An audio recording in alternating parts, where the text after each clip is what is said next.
Frightening sounds and sights turned the victorious finish line at Boston's marathon into a nightmare. Plus, some families in Rockford are very grateful tonight after learning their loved ones are safe in Boston. At least 2 people are dead, 22 others hurt after a powerful explosion went off near the finish line of the Boston Marathon. Joya, what was the scene like around the time of the explosion this afternoon?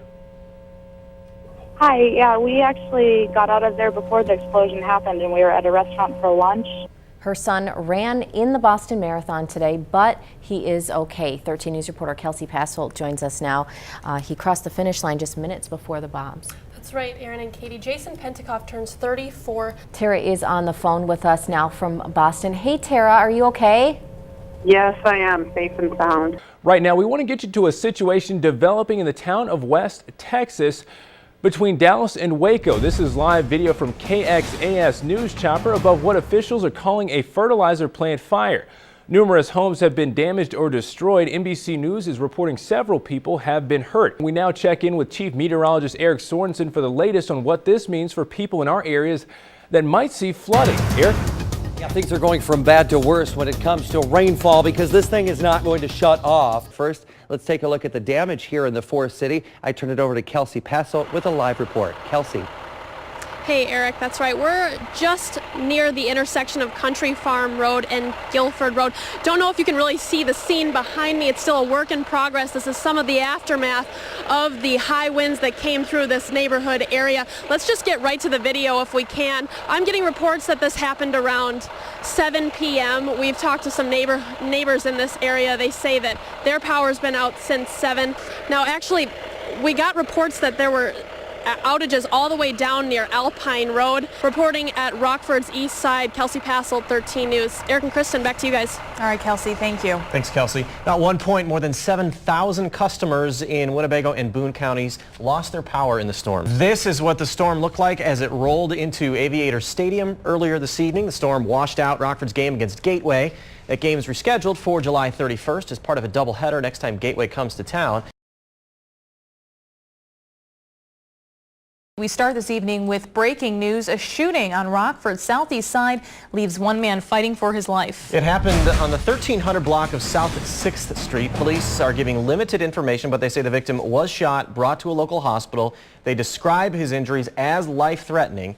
Police are still on the scene and investigating. We'll have more information on 13 News either in this newscast or tomorrow morning on 13 News Today. We also have a developing story. Several area fire departments and hazardous materials teams are on the scene of an ammonia leak at the Winnebago County Farm Bureau. 13 News reporter Matt Groves is there. Right now there is no danger to the public. There's no environmental hazard that we're talking about. Areas south of here where the smoke is starting to float, where these fumes are starting to float, have been told to take shelter, to stay indoors. We have team coverage with reaction to the results. Out in the field, Kelsey Passholt's reporting on the Rockford Mayor's race. Lauren Reimer's keeping an eye on Rockford City Council contests. Plus, Rebecca Klupp is in Freeport following the mayor's race there.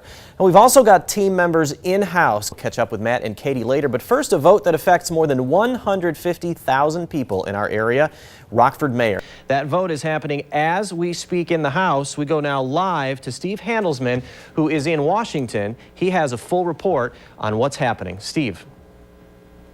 Thanks. Good evening from Capitol Hill. We told you earlier in the show that the House voted to pass a deal on tax cuts, part of avoiding the fiscal cliff.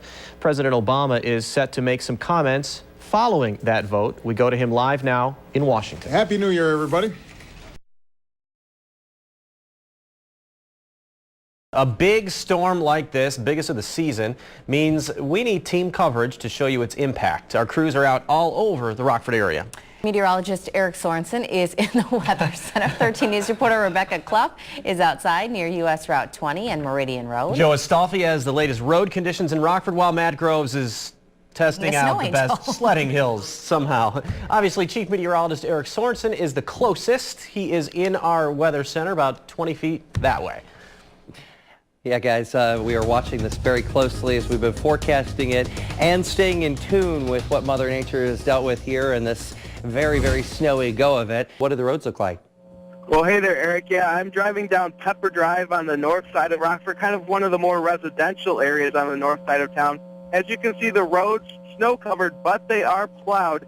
roads are passable, but still very slippery at the intersections. Got a lot of snow piled up on the corners. And it's kind of that heavy, wet, slushy snow. Got a guy off to my right now just plowing his driveway, and that's what people are doing right now. Back to you guys. All right, thanks, Eric. We'll catch up with you in just a few minutes. Thank you, Eric. Although the snow is starting to taper off now this evening, some of the roads are still kind of messy. Yeah, we saw that in Joe's live shot just a second ago. 13 News reporter Rebecca Clough is live at Meridian Road and Bypass 20 in Winnebago County with the latest on conditions there. Rebecca. Eric and Katie, I can tell you things feel a lot better out here than they did an hour ago when the snow was whipping at my face. Although it is still snowing out, you can see it coming down. The roads are clearing up. Bypass 20 is behind me. And Rebecca, really quickly, I mean, you mentioned it in your story. We warned people about it today. There was a big crackdown on that parking ordinance, right? That's right. Actually, the Public Works Director told me he sent out some of the code enforcement officers out today specifically looking for people who are parking on the wrong side of the street. Well, cleaning up after today's snowstorm might mean getting out a shovel, while others have the luxury of having a snowblower. To make sure it runs efficiently, keep a few things in mind. Fill it with fresh fuel. Gas goes bad quickly, so if you only need to fill a small amount of your tank for your blower, don't buy too much. We made it through the snow for the most part. Now, for some people, we get to play in it. So let's go to Matt Groves, who is live at Sand Park. Hey, buddy, did anybody throw any snowballs? Oh! Whoa! Whoa! You know what? Flying. He has waited all day to try out. I cannot begin to tell you how long I've wanted to sled down a hill on live television. How did it look? Was it a 10? Would you give me a 10? I got mittens on, so you can't see how many fingers I'm holding I don't up. know. You came close to a But wipe a 10, out there. that was great form. Right. Form, right? I'd give you like a 6 or a 7 on form, but a 10 on effort. Oh, man. It looked like to fun. That one hurts. That stings a little. I'm not going to lie. Matt, you fit right in with those kids today. Nice job. Thumbs up, man. We'll see you later tonight at 10. We'll all stay friends. Yeah, right. We're not going to fight about it. Even the controller. Now, the big problem is if we win, are there going to be newscasts on Monday? Well, no. Do you see the graphics? That is the the big losers and the winners on it. Wait a minute. How is that?